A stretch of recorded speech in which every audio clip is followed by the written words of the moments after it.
Welcome to my channel. Today I'm going to show you how to use the multi-window function in Samsung Galaxy Tab S9 FE.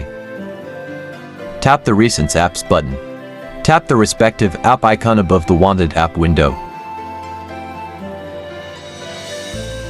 Tap Open in Split Screen View. To open another app in split screen view, tap on a second app from Recents or through the app screen.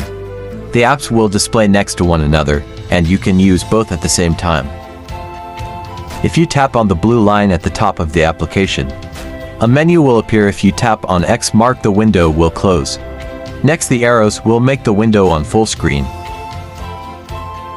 Not all apps can run in split view. You need to test them to find out what works and what doesn't. If this tutorial is helpful, please hit the like button. Thank you.